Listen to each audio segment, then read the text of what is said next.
The center of political gravity in Austria shifted to the right after the conservative Austrian People's Party OVP came out top in national elections, making its 31-year-old leader, Sebastian Kurz, the world's youngest head of government. Projections on Sunday night put the OVP ahead with 31.7% of the vote. The incumbent Chancellor Christian Kern's centre-left Social Democrats SPO were relegated to second place with 27% of the vote, while the far-right FPO took 25.9%, failing to match its best-ever result. For the first time in Austria's history, the two right-wing parties both managed to increase the seats tally without taking votes off each other. The result represents a triumph for Kurz, who has turned around his party's fortunes and said he was overwhelmed with the result, vowing to introduce to the country a new political culture of togetherness under his leadership. The Vienna-born politician will probably be tasked with forming the next government, potentially in coalition with the FPO, a far-right party founded by a former Nazi functionary and SS member after the Second World War. Critics argue that Kurz, whose manifesto has called for lower taxes and tougher measures against political Islam, only achieved his victory by embracing a divisive agenda dictated by the far-right. Of OVP voters, 55% said they had picked the party because of its stance on asylum and integration policies. The shift in Austria's political landscape comes less than a year after the FPO's Norbert Hofer was beaten in the presidential vote by a Green-backed candidate, Alexander van der Bellen.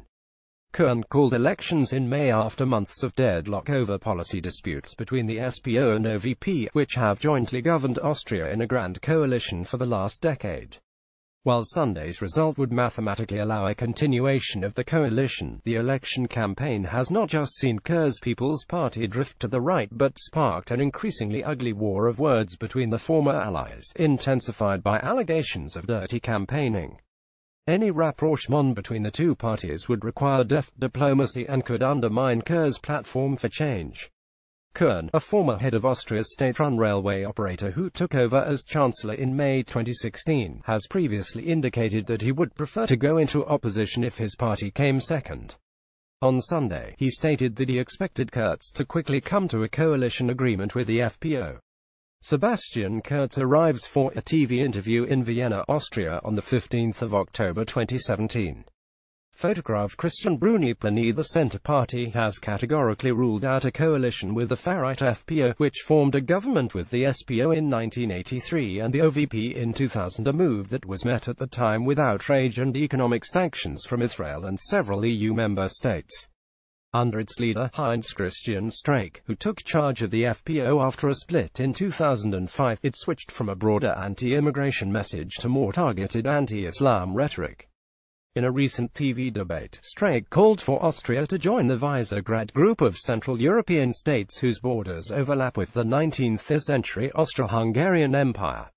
Speaking on Austrian TV on Sunday night, Streeck described the result as a great victory and a sign of a desire for change, even though his party's projected result falls considerably short of the support the FPO commanded in polls at the height of the refugee crisis. A Dirndl coalition between the OVP, the Greens and the Liberal Party NEOS, mirroring a political constellation currently being debated in neighboring Germany, looked likely to fall short of a majority. The Green Party experienced a disastrous evening after a recent party split and found itself on the verge of failing to meet the 4% hurdle for entering Parliament for the first time in 38 years. Meanwhile, the Peter Pils list, a party founded by a former Green parliamentarian, looked likely to enter Parliament for the first time. The Social Democrats, who have been governing as senior coalition partners for the last decade but led a campaign marked by blunders and scandals, will view to the result with mixed feelings. While the SPO's overall share of the vote decreased, the party managed to improve its performance in the capital, Vienna, where it emerged as the strongest party and gained 3 percentage points, and achieved a better result than first exit polls had indicated. Kern was received with loud cheers at his party's headquarters, where he emphasized that he had improved the SPO's share of the vote in spite of a brutal right-wing agenda pushed by other parties and the media. The SPO's pitch as a progressive alternative to the right-leaning policies proposed by Kurz's conservatives and the far right was undermined by revelations that an advisor to the party had paid for a group of websites churning out xenophobic and anti-Semitic conspiracy theories in order to discredit its main challenger, Kurz, in the eyes of far-right supporters. The Schmutzkübel-Bucket scandal, which rocked Austrian politics 2 weeks ago, centered on at least 2 Facebook sites posting Photoshop images and video clips that accused Kurz of secretly paving the way for a new wave of immigration from Islamic countries, and of being part of the dubious political network of the Hungarian-American financier George Soros.